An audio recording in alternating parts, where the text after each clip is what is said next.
Thank you very much for joining us on this show today.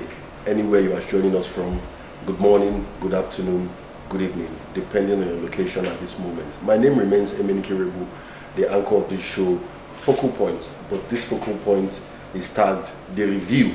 We're looking at reviewing the activities so far for the past 8 months or thereabout of the Abia State government. Let us look into and see what are the achievements and what are the way forwards and things like that. And I have with me on this show today, our first person on the show, we have the essay to the Governor of Media and Publicity, the person of Mr. Ferdinand Ikoma. Mr. Ferdinand, you're welcome. Thank you. Thank you. Thank you for having me. Sure. So this show will be looking at what the government have been doing for the past eight months or thereabouts. Projects in Abia State today, so many things are happening, and it's good for the people to have an eye into it and have a sense of belonging to exactly know what's happening. So, Mr. Ferdinand, thank you so much for this opportunity to speak to you today.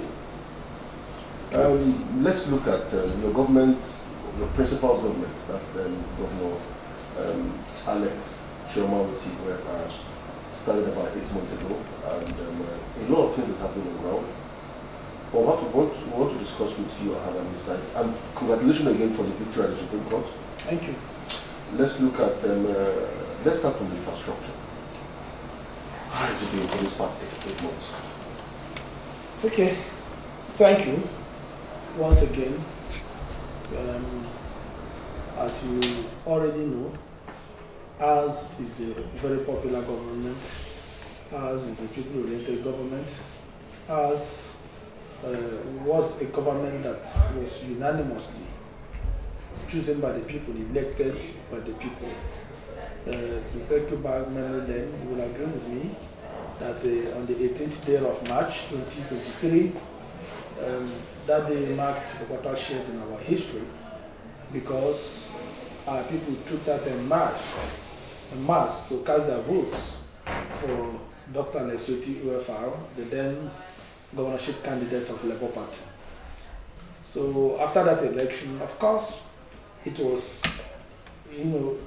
one of the elections that could have been easily predicted, because if you compared him with the people he was running against, compared his in all ramifications, in terms of capacity, in terms of exposure, in terms of familiarity with the people, in terms of consistency in the cause of trying to reclaim the state, he was far ahead of all his opponents. So, and again, the mobilization, the Labour Party and everything, so it was easy for anyone to predict that he was going to win the election. He campaigned vigorously, went to every nook and cranny of the state to tell the people what he was going to do, and the people clearly listened to him. So it was easy for the people to troop out and cast their votes for him, and of course, he won the election convincingly. Unfortunately, that election result that was supposed to be announced latest the next day, being Sunday, the 19th day of March 2023, was delayed, unnecessarily delayed. It lingered. A review was done, of course, which took the INEC returning officer and the rest of them to Abuja, done before the result was now officially declared on the 22nd of March 2023. So as would be expected, the governor swung into action. He hit the ground running by commencing with projects he felt would touch the lives of the people positively in the area of infrastructure. In the last few months, about 7 roads or thereabout have already been commissioned in Aba. Some were newly built, some were reconstructed, and as we speak, there are many ongoing road projects in Aba as well. And one of such strategic roads, in fact, the most strategic among the roads is the Port Harcourt Road. And again, also you have a Moma Road that is also undergoing reconstruction. The area of infrastructure is already doing something massive in that road infrastructure. Because when we talk about infrastructure, it's holistic. If you talk about road infrastructure, a lot of things are already happening in that area. The Port Harcourt Road is one of the signature projects that this government is going to execute. And we're happy that the whole thing is turning out very well, because this is a road project that was awarded to a reputable construction company in the name of Julius Berger. And initially, naysayers thought it was a fluke. Some of them said it wasn't Julius Berger. They started analyzing the color of the construction equipment, whether blue or yellow or not. The rest of them laughed. While Julius Berger was at the different sites, molding the slabs with which they are going to do the drainage works and all the rest of them, they said Julius Berger was nowhere. And of course, in the last few days, you could see that they've really hit the whole place. The place is a construction site, and a lot of things are going there. The governor took that decision because he understands the strategic importance of Port Harcourt Road. He knows it's a gateway, into and out of Aba. Look at the population of people that live around the Port Harcourt Road axis, just massive. Whether it's Crystal Park, it's so boring. Because through the Crystal Park, you connect the place they call Mankalo Street, you connect the rest of access over so easily from there. And so if you look at the economic benefits, you look at schools that are located there, you look at churches that are located there, you look at eateries and all those of them. These were all institutions that collapsed as a result of the abandoned Port Harcourt Road. All those things are coming back to life now. So that shows the vision of the governor, his understanding of the place as being of strategic importance. And we are happy that the place is coming with speed. So Berger had promised what is contained in the contract was 18 months. That's the target, the timeline for the completion of the project, 18 months. But from what we are hearing, from the governor, it's most likely that will be delivered before the deadline. So that's a cheering news for our people. Most likely this year, the road will be commissioned, and that's a cheering news. Then look at Omoma Road that was abandoned for years. It's been built to encourage. It's a fantastic development as well. So a whole lot of other road projects will be coming up as we speak. And again, the government came up with a fantastic policy called Operation Zero Pothole. If you move around Umuahia, you will agree with me. The people are testifying because, you see, a project is a creation of what is visible. If you say, I've done well, I've done this, and the people can't see and feel it, then that will amount to propaganda. But the zero pothole policy of this government is being seen and felt and enjoyed by the people, and that is how it should be. So we are excited that a whole lot of things are happening, and people are beginning to heave a sigh of relief. In doing this, the governor took a lot of things into consideration. Economic activities. People suffer a lot, getting trapped, in hold-ups, in traffic jam, as a result of small potholes you see here and there. Some of them turn out to become gullies. Some of them also collapse and expand and degenerate to the point that you see the government turning around to award the thing as fresh contracts. Meanwhile, these are some of the things you can stop at the incubation stage, at the early stage of deterioration. So we thought, strategically, I said this is the best way to go. See, we are covering the entire Umuahia metropolis. The interiors, we are going there. Today, people are enjoying themselves at Alabama, World Bank, locals, and all the rest of them because of the vision of the government. So beyond the economic benefits, you look at the security angle.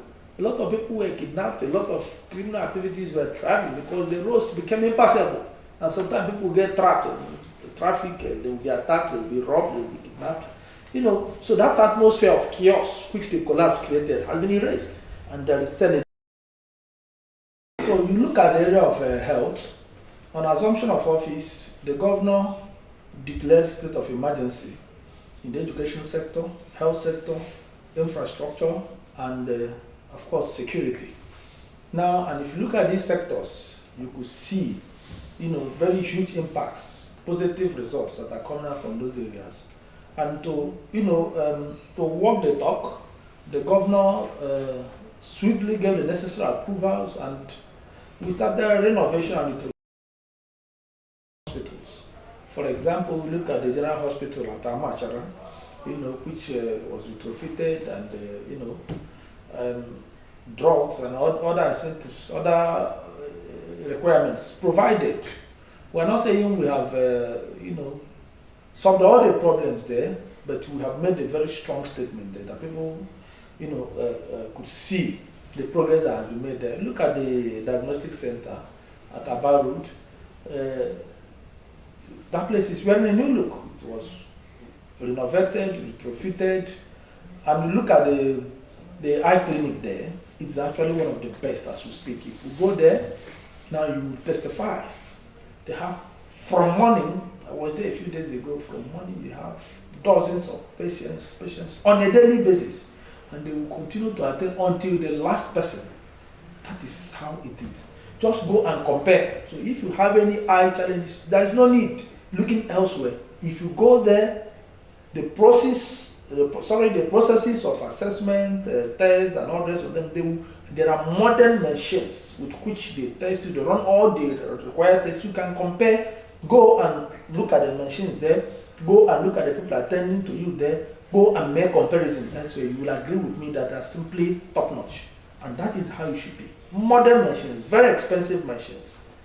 Because we know that eye challenges, one of the common sicknesses we see in this part of the world, especially in the midst of the aging population. So the government is so, I was there a few days ago, like I said, someone came to run a test. She said she was coming to do for her mother-in-law. We were going to bring the mother-in-law. So they gave her the cost of what they told her. She was shouting. They just there broke the whole thing down, told how they arrived at that amount of money. The thing that we provided, the thing that we used, everything, and made it clear to her that the hospital is not running, as far as the eye clinic is not concerned, it is not running to make profits. And told the person, go and do this in Lagos. It's also eye clinic, go there, they will charge you 400 something thousand, but this is just about 80,000 naira.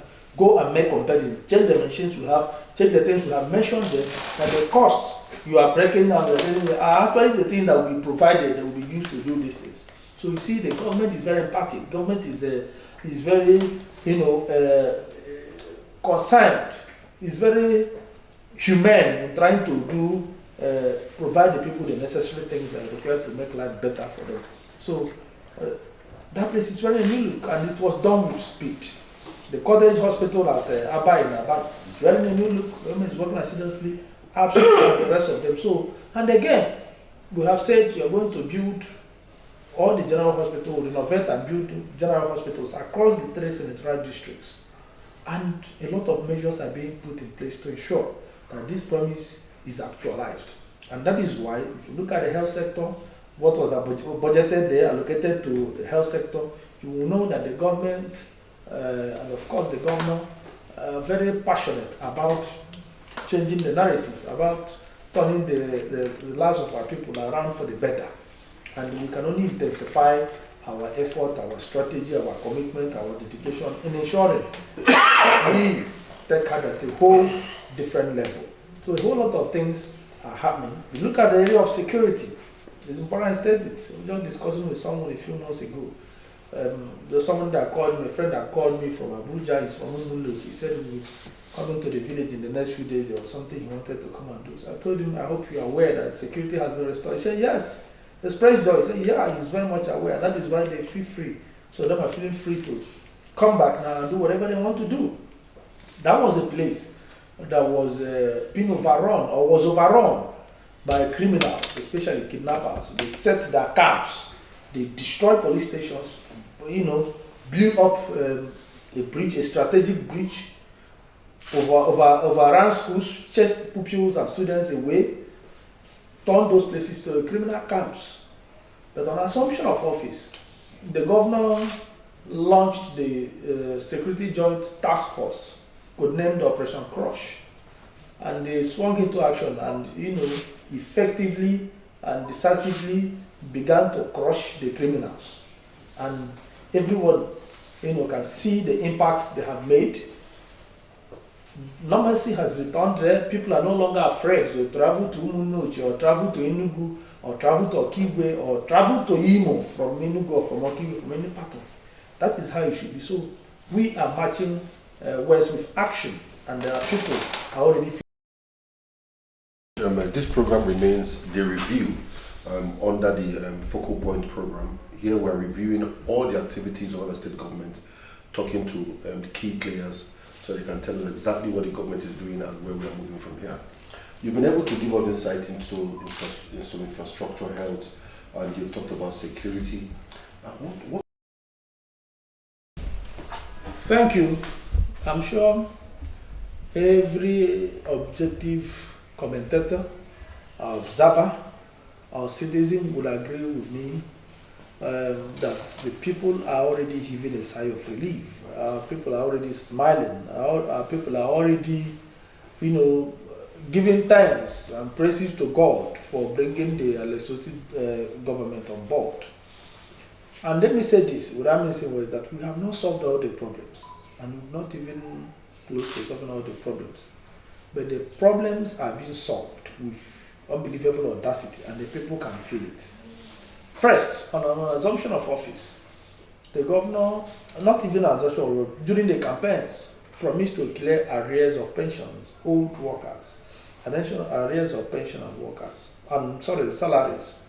But that of pension, he made a firm promise that it will be cleared on or before the 31st of December 2023. And the governor started first by ensuring that workers in the state get their salaries on or before the 28th of every month. And the governor has not reneged, not even for once, and people can attest to that. Except where you have one issues or the other, skeletal the cases of omission and all the rest of them, caused by either incomplete or incomplete verification or whatever, or wrong verification. But in terms of keeping to his promise of consistent payment of salaries on or before the 28th of every month, the governor has been keeping to that promise. This is unprecedented in our history. We've never had it so good, so well. People never experienced a thing like this. So they're feeling it now. Now, the promise that the governor made, of course, he has not reneged. When, as at I think 17th December or thereabout, the governor had concluded plans to keep to his promise of paying that pension arrears on or before 28th. Excuse me. So, in fact, we were at a press briefing after one of our state ESCO meetings when we got a message. By then, we were to communicate, the Honorable Commissioner for Information and I were to communicate to the public, to the media, that the payment will be commencing in the next 24 hours.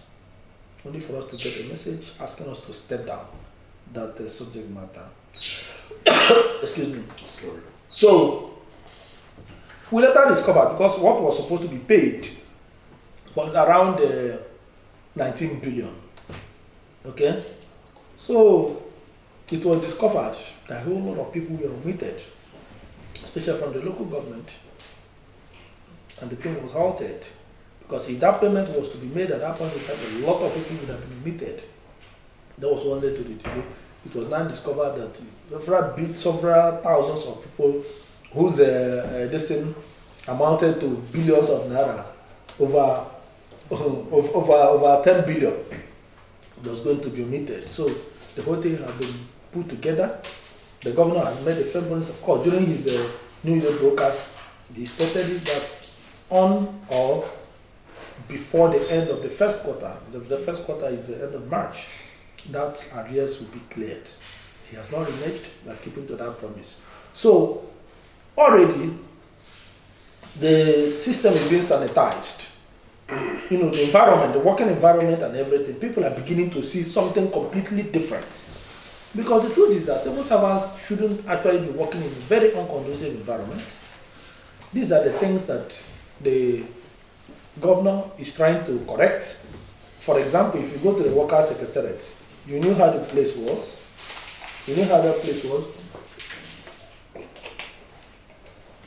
Now it's wearing a new look. The place is being fenced. The place is being renovated. The internal roads are being asphalted as we speak. Power is being restored there. In fact, what they are doing there is going to have steady power supply there henceforth. By the time the Honorable Commissioner for Power and Public Utilities completes the projects it has on ground. So that is how it should be. That is the intervention we are making, because workers shouldn't be working in environments that look like where animals are reared. It shouldn't be. So we are restoring normalcy, and we are doing this because we are intentional about turning things around, about restoring normalcy, about writing our very checkered history. You are aware of the commissioner's quarters, which was, renovated, reconstructed, retrofitted. That was a place that was abandoned for several years. Now the commissioners have moved in.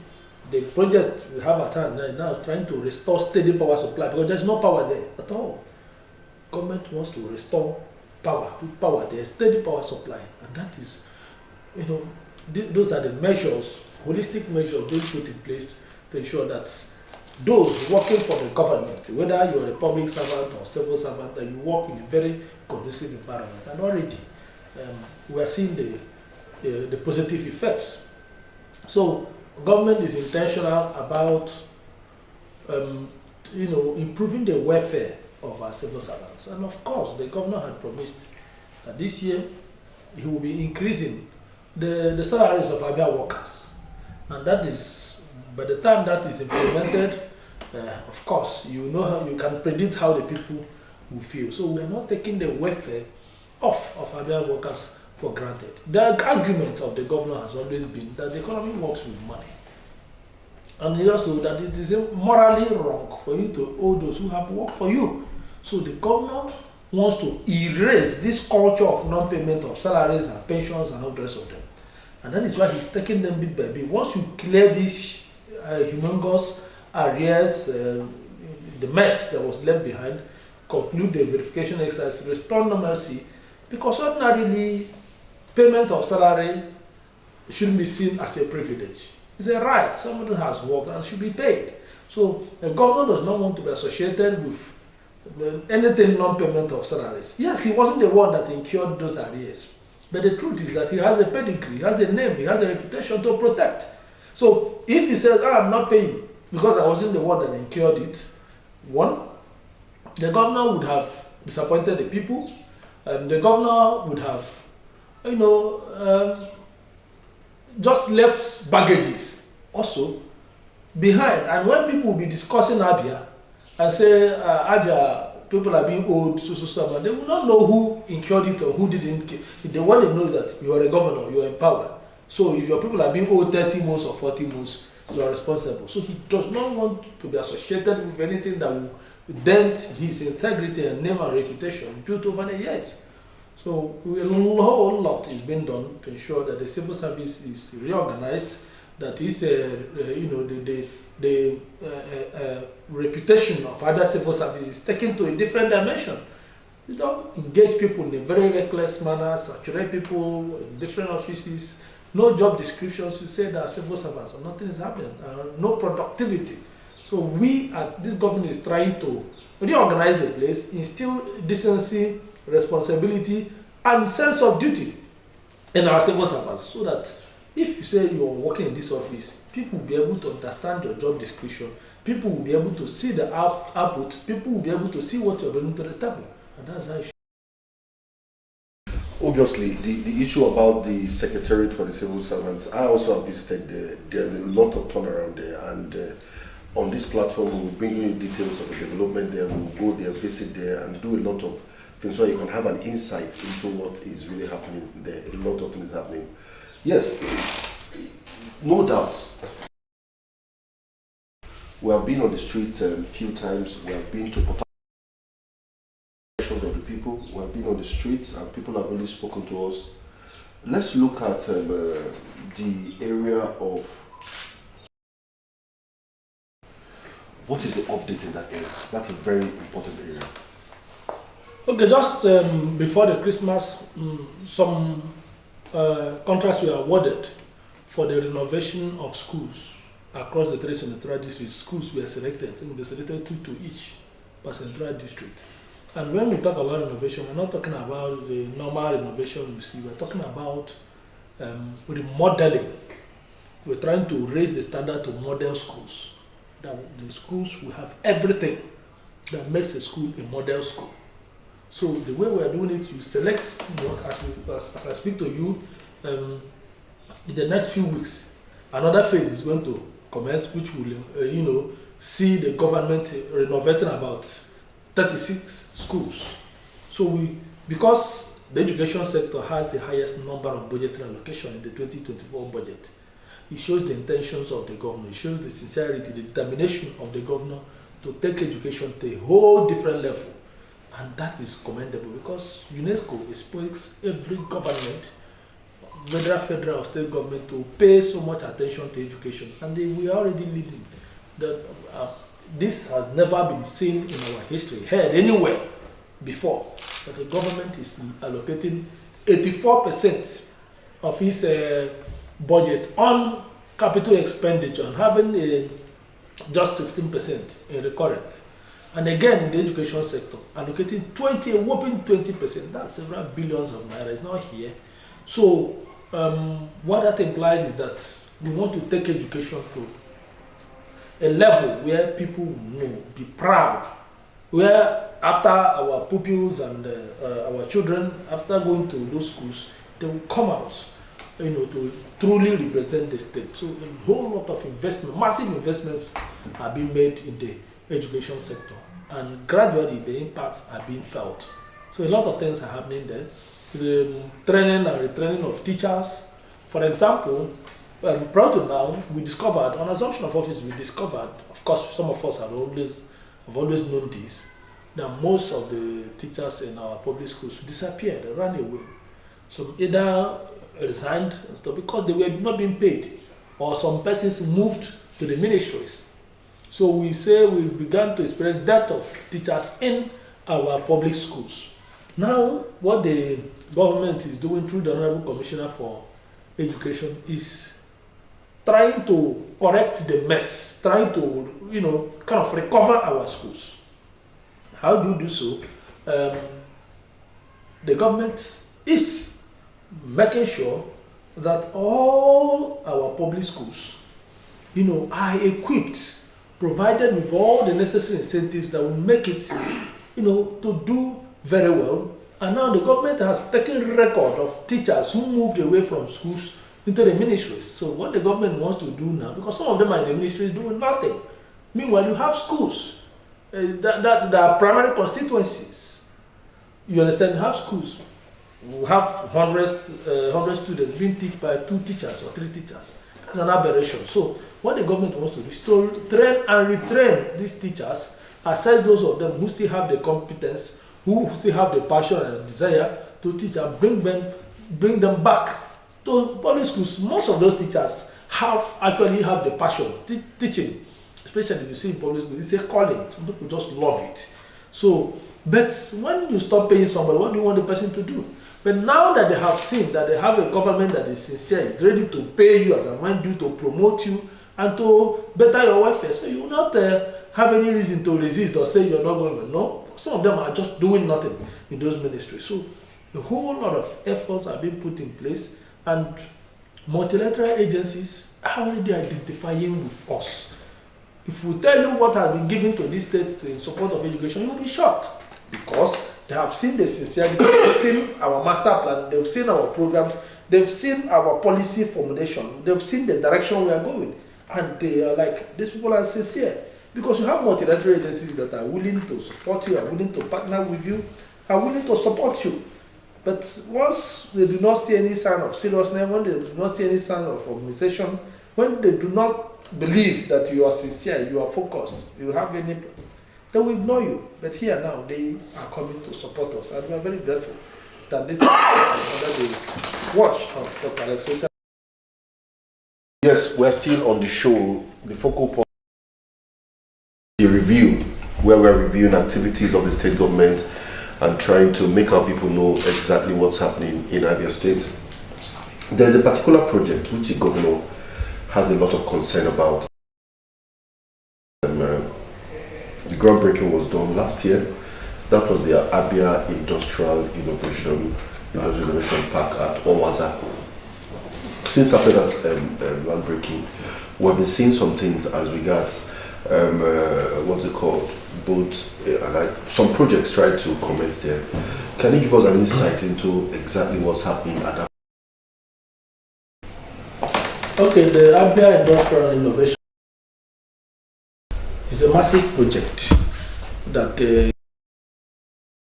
first leaf in a way economically that will give the state a huge advantage, that will set the foundation for massive employment, job creation, development, and all kinds of them. And when we went and launched and did the groundbreaking, you saw the cream de la cream of Nigeria that were there. You saw politicians, you saw businessmen, you saw investors, you saw Shell, and the rest of them. Those people they all came because they knew that it wasn't a jamboree. They came because they believe in the vision of the government. They came because they saw that as an opportunity to invest and make profits for themselves. Now, as we speak, a lot of positive things are happening there. A lot of breakthrough is being made there. A whole lot of things are happening there because investors are coming and knocking on our doors. I just spoke briefly a few hours ago. I had a program on radio. I talked about excuse me, the modular refinery. Of course, I needed to put the record straight while I was discussing, made it clear that it is not the state government that is owning or building the modular refinery, but the government attracted it. The private sector, the private sector people are the ones investing in the modular refinery. But then what we are doing is a PPP arrangement because government has its own contributions to make. For example, it is the job of the government to provide the land which the government has provided.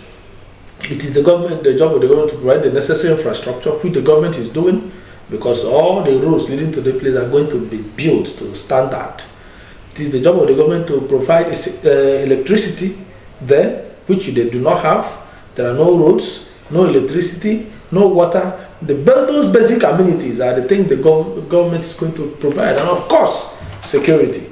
So all these investors are seeing the sincerity in the government because it's a two-way thing. It's a kind of symbiotic relationship.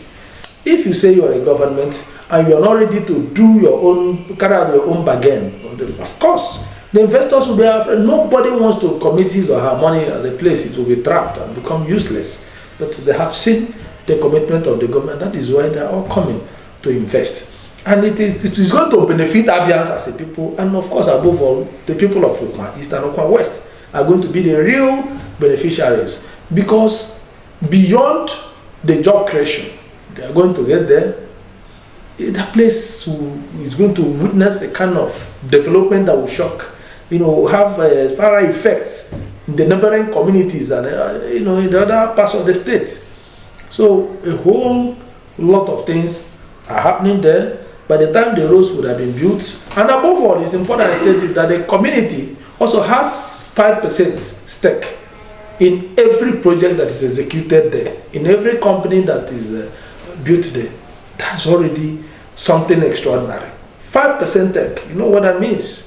These are rural places, they have been abandoned, nothing is happening here, and government is coming to give them this kind of opportunity. And these investors we are talking about are reputable individuals and companies that know their owners. So a whole lot of things are happening, and we are very happy that the government is walking the talk of.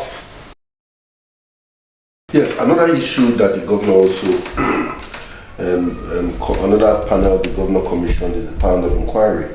The governor said that the government decided to set up that panel after so much information of activities that have happened, and that it would have been irresponsible for the government not to do something in that direction. And recently there have been news flying up and down, people saying there have been bench warrants on some people, even a particular former chief of staff to the former governor, Barrister A.C.B. Abazwere, was even at the point arrested. Can we have an update exactly what's happening? Is the panel is there a witch hunt arrangement that they are alleging? What exactly is the update of that? Okay, there have been allegations of witch hunts. Unfortunately, those leveling the allegations know they are lying to themselves, because the worst thing you can do to yourself is to lie to yourself. You know nobody's witch hunting you, and nobody has time to witch hunt you. Government is an institution. Government comes and goes, but the state remains. So a governor will come, finish his tenure and leave. The state will remain there. So this is why we have always advised people, including myself, don't build your life around government. Don't strive to be more powerful than the government you're serving.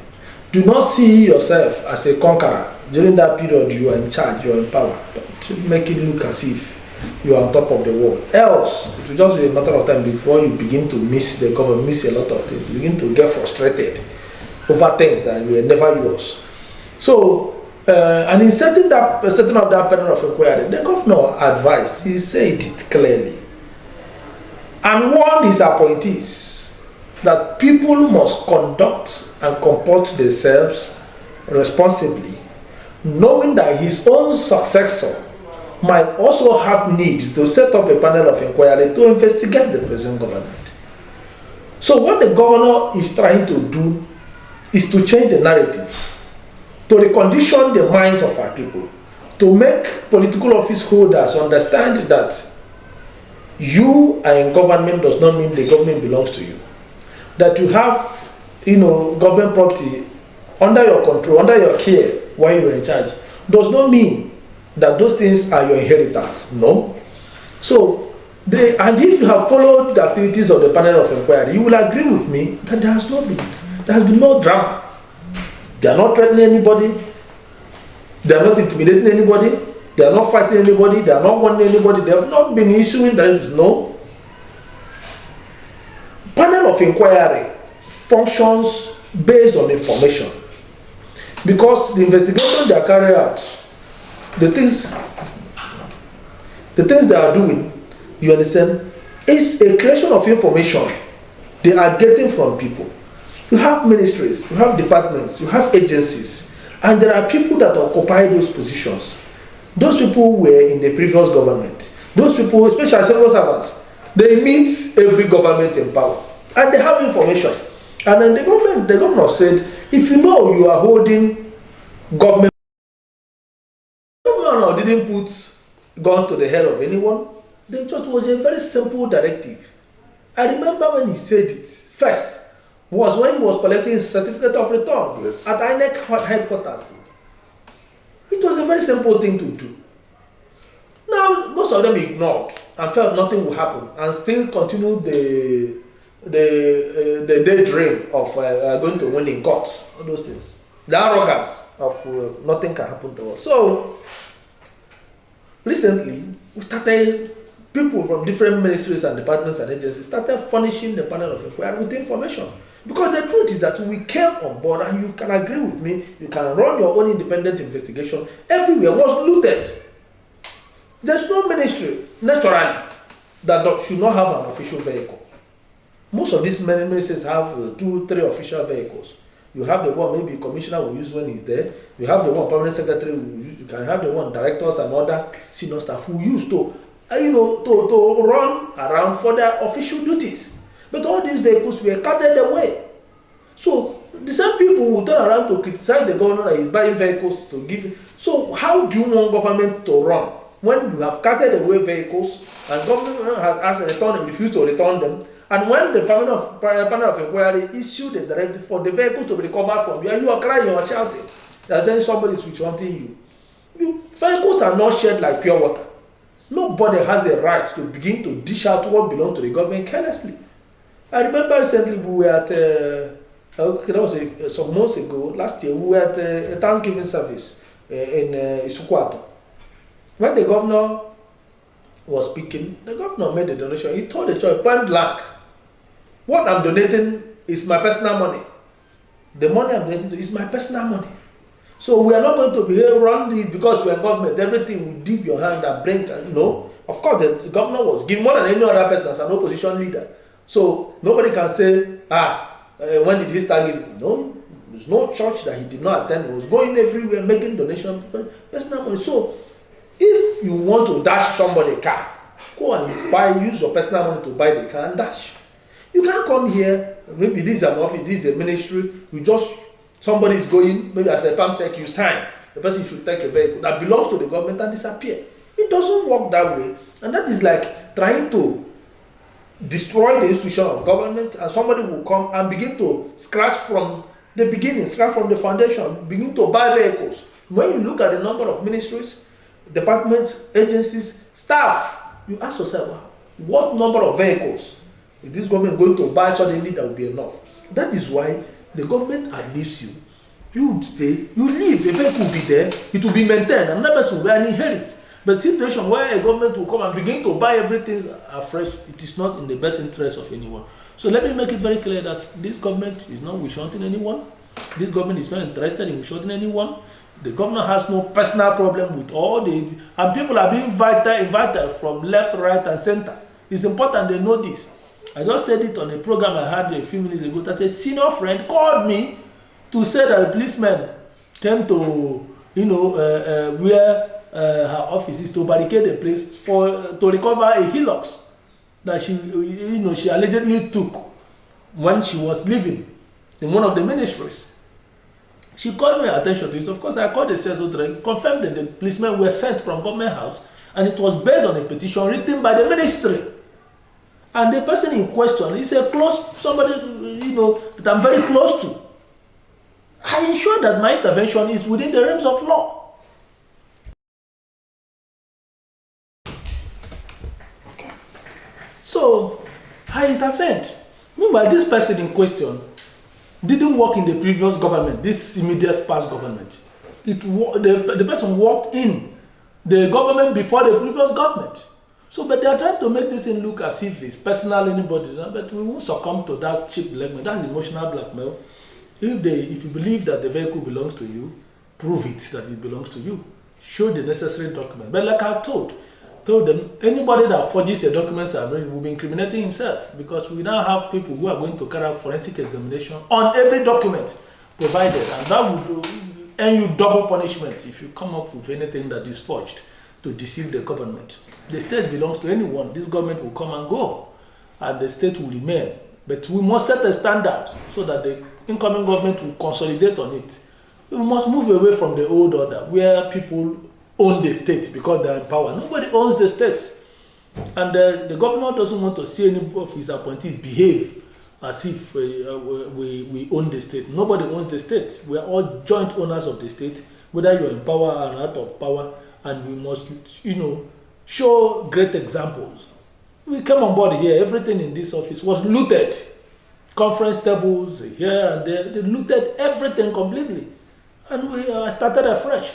So with that embarrassment I encountered, you see television, refrigerators, ACs, conference tables and all those things that we are bought newly. Do you expect me to go with them tomorrow because I had the opportunity? Because they were bought with public funds, with government money. So you need to condition your mind from the onset that this place does not belong to you. And you should have no reason going with anything that belongs to the government.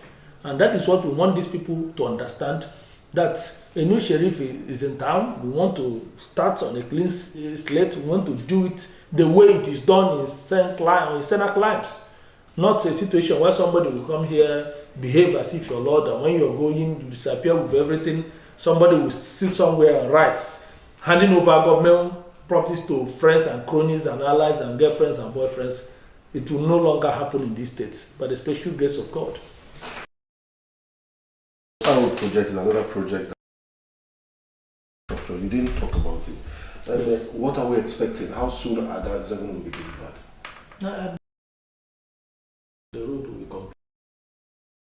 See the impacts. You can see the level of job that has been done so far, and you can confirm with the standard of job being done. And the governor, pressure is being put on those handling the road to ensure they complete it in record time, and it's going to happen. Both the drainage and everything is standard, and that's how it should be. And don't forget that the second phase of that project will come, and the second phase will take it all the way from Tower to Onimo, so which will lead to removal of the tower that is located there. Because if you're saying welcome to Abia shouldn't be when you're already inside Abia. Welcome to Abia should first start at the border. So you are going to dualize the road all the way to Onimo, so that if you're driving into Abia from Imo, you come in, you see welcome to Abia, you know that you're in a state, a modern state. So that is what we are striving to do. Because that Osai road, beyond, giving the state a first leaf, the people are going to heave a sigh of relief. If you know the amount of accidents that are experienced there at that mission hill, you know that it's something. A lot of people have lost their lives there. That's the truth. But with this expansion, with this dualization, people can freely drive, and pedestrians will also have their own space to walk. Because by the time the slabs would have been, covered the other side, it will give pedestrians the space. The lay back there will give them the opportunity to walk without any inhibition. So we are putting so much energy and to ensure that whatever project that is being done is perfectly done and is delivered in record time. In this budget, the 2024 budget, which the governor, which about 80% of it was on infrastructure, that's a very key project. We have one project that is the Zuakoli, that will take you from here to Bengde, that will take you to Ohafia. Has that project started now? No, it's what we are doing there now is a rehabilitation now. The state government is doing, because it has a remote revenue.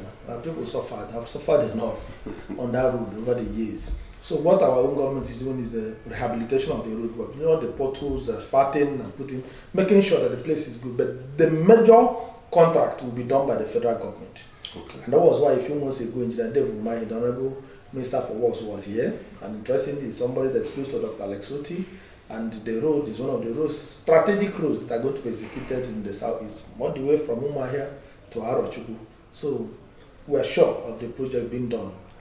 But the most important thing is that let within our own capacity as a state do what we're supposed to do, so that, because it's our people that use the road, let them begin to heave a sigh of relief and enjoy themselves. So if you go there now, you find out that work is ongoing as we speak there.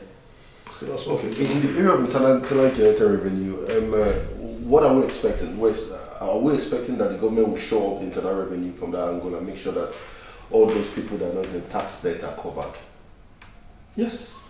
You see, Governor Otti defined tax as government share of the prosperity it has created amongst its populace.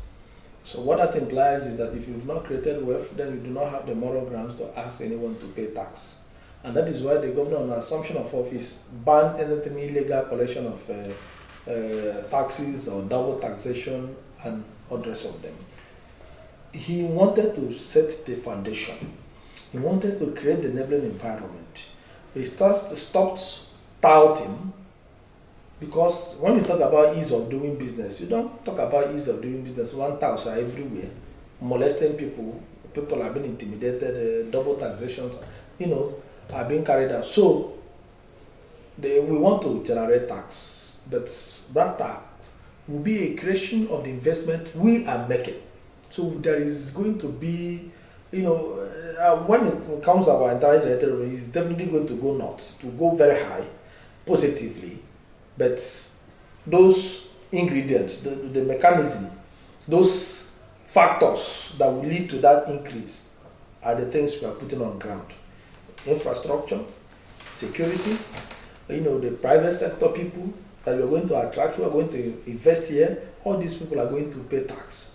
You understand? And the more you build these people, the more they pay tax. Even the employees, the number of payee, even the money you are going to deduct from staff of different institutions is coming as payee. And these are all what you are going to generate as a government. But you must first of all put the foundation that will make the state attractive for investors. So it's a two-way thing, and the way the thing goes, if you know what you're doing, because sometimes people think that by deploying doubts, to go and harass people to pay this one, force them they pay that. Those things are not sustainable.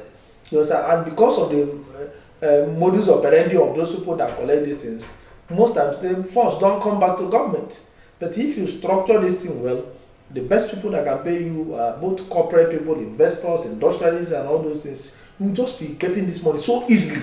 And you are getting it because you have created an enabling environment for them to invest and pay you tax. So we are very sure that we are going to do far better than we had done, much better than we had done. And in the matter of most people begin to see the impact of what the government is doing. So in conclusion, what would you be telling Abia? What Abians should looking forward to this year? It's like a bumper harvest. That's what we are going to witness in Abia. This government made a promise and we are very happy. The feedbacks, the reviews are very positive. The reactions are inspiring, and we are told that the reward for hard work is more work. Well, we know that our people are commending us. They are commending Governor Alex Otti for his giant strides, and of course they expect much, because if you have done very well and suddenly you stop, people will say, you see, he's like others, so he just wanted to deceive us. No, we didn't use the court case to give excuses, because we came here to work and we continue to work. So we are going to move to a whole different dimension. Our people will be happy this year. A whole lot of things are going to happen in this state. The governor is poised to writing our checkered history, to developing our state, to lifting our people out of poverty, to bringing prosperity to the doorsteps of our people. So we are encouraging our Biafrans to continue to support Governor Alex Otti, give us the necessary feedback. We pay attention to your complaints. If there are issues, all kinds of things, bring them to our attention. We forward to the governor, and the governor also reads a lot through the social media, sees a lot of things, and acts based on the information available to him. So just give us the necessary information. But one thing we can assure you is that this government is not going to disappoint you. This government is going to meet your expectations. This government is going to work for the development of our dear state of Abia. And God will bless all of us. The case of the touts that came out recently, government is already dealing decisively with them. Some have been arrested and they will be prosecuted. So it's also important we use the opportunity to warn touts. We do not want to describe any of our youth as a tout. But the truth is that there are people who have vowed that if it's not extortion, intimidation, or touting, they can never leave. The government state will not be conducive for you, because the governor is doing a lot to empower our youth. And you can't continue to exploit your own people, because it's not the governor or his appointees that you're intimidating or extorting or exploiting. You are exploiting innocent men and women, artisans, who are doing one business. There is no way this government would allow you to. Thank you very much, our viewers from all over the world and in Abia State. We want to thank you for watching this program. We want to also thank the Executive to the Governor of Media and Publicity for granting us this wonderful interview. We can guarantee you that we'll always bring you update of what's happening in Abia State, so you can be fully aware and speak on the place of authority and knowledge. My name remains Emenike Irebu. This program is Focal Point, but it is tagged The Review.